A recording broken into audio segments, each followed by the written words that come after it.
Iran কি পারমাণবিক শক্তিধর রাষ্ট্র হওয়ার খুব কাছেই? বিষয়টিকে ঘিরে মধ্যপ্রাচ্যে চরম উত্তেজনা বিরাজ করছে। এদিকে ফিলিস্তিনের গাজায় চলছে ইসরায়েলের প্রধানমন্ত্রী বেনিয়ামিন নেতানিয়াহুর বর্বরতা, যা দেখে চুপ রয়েছে বিশ্বের বৃহৎ শক্তিধর দেশগুলো। এমন বাস্তবতায় গাজার সমর্থনে সর্বদা পাশে রয়েছে ইরান। তবে ইরানকে ঘিরেও ইসরায়েল চালাতে পারে হামলা, যার কেন্দ্রে রয়েছে তেহরানের পারমাণবিক স্থাপনাগুলো। যুক্তরাষ্ট্রের সাথে কূটনীতি সফল না হলেই ইরানের সামরিক অভিযান চালাবে হোয়াইট হাউস, এমন বার্তাও পেয়েছে তেহরান। তবে পারমাণবিক অস্ত্রের ক্ষেত্রে ইরান আসলে কতটা শক্তিশালী?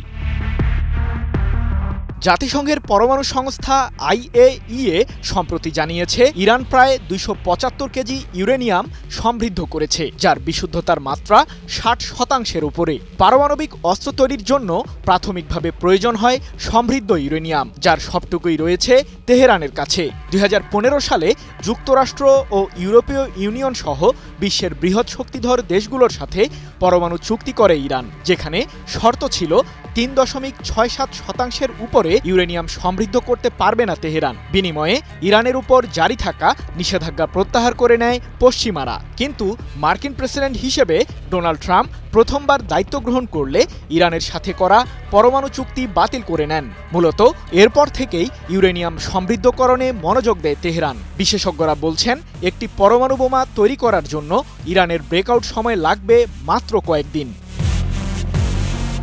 ইরানের কাছে ইতিমধ্যেই ফাত্তা-1 মডেলের হাইপারসনিক ব্যালিস্টিক মিসাইল রয়েছে। 2023 সালের জুনে ক্ষেপণাস্ত্রটি উন্মোচন করে দেশটির সর্বোচ্চ প্রতিরক্ষা বাহিনী IRGC। ঘণ্টায় 1400 কিলোমিটার পাড়ি দিতে সক্ষম এই ক্ষেপণাস্ত্রটিকে শনাক্ত করতে পারবে না ইসরায়েলের বিমান প্রতিরক্ষা ব্যবস্থা আয়রন ডোমও। ইরান যদি পারমাণবিক ওয়ারহেড তৈরি করে ফেলে, তাহলে এই মিসাইলটি দিয়ে পরমাণু বোমা বহন করতে পারবে দেশটি, যা পশ্চিমা বিশ্ব এবং ইসরায়েল সহ আঞ্চলিক প্রতিবেশীদের শঙ্কায় ফেলেছে। আন্তর্জাতিক পারমাণবিক পরিদর্শকদের সাথে ইরান সহযোগিতা করা কমিয়ে দিয়েছে।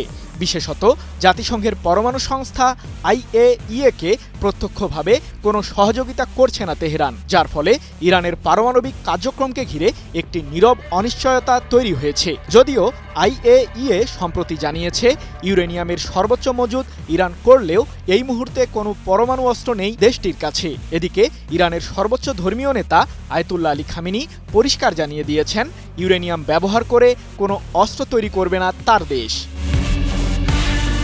তবে ইরানের এমন দাবিকে মানতে নারাজ যুক্তরাষ্ট্রসহ পশ্চিমারা। দেশটির পরমাণু কার্যক্রম বন্ধ করতে দফায় দফায় পরোক্ষ আলোচনায় তেহরানের সাথে বসেছে যুক্তরাষ্ট্র, যদিও এখন পর্যন্ত কোনো সমাধান বের করতে পারেনি কোনো পক্ষই। হোয়াইট হাউস চায় ইউরেনিয়াম সমৃদ্ধকরণ থেকে পুরোপুরি সরে দাঁড়াবে তেহরান, কিন্তু যুক্তরাষ্ট্রের এই দাবি মানতে নারাজ ইরান।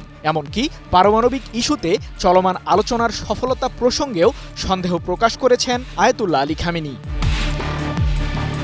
ইরান মূলত বিদ্যুৎ ও চিকিৎসা খাতেই ব্যবহার করছে পারমাণবিক শক্তি, এমন দাবি দেশটির। যদিও আন্তর্জাতিক সামরিক বিশ্লেষকরা বলছেন, শান্তিপূর্ণ পারমাণবিক কার্যক্রমে এত বৃহৎ পরিসরে ইউরেনিয়ামের মজুদ প্রয়োজন পড়ে না। তাদের দাবি, বোমা তৈরির উদ্দেশ্যেই ইউরেনিয়ামের মজুদ বৃদ্ধি করছে ইরান। সব মশার বিরুদ্ধে সুরক্ষা দিতে এলো বসুন্ধরা এক্সট্রিম অ্যারোসল, মশার বিরুদ্ধে এক্সট্রিম সুরক্ষা। তাহলে পারমাণবিক অস্ত্রের ক্ষেত্রে ইরান কতটা শক্তিশালী? টেকনিক্যালি মাত্র একটি সিদ্ধান্ত থেকে দূরে রয়েছে তেহরান। দেশটির এক্ষেত্রে সক্ষমতা রয়েছে। প্রশ্ন হলো, তারা কি সেই চূড়ান্ত পদক্ষেপ নেবে? সৃজন মাহমুদ, নিউজ 24।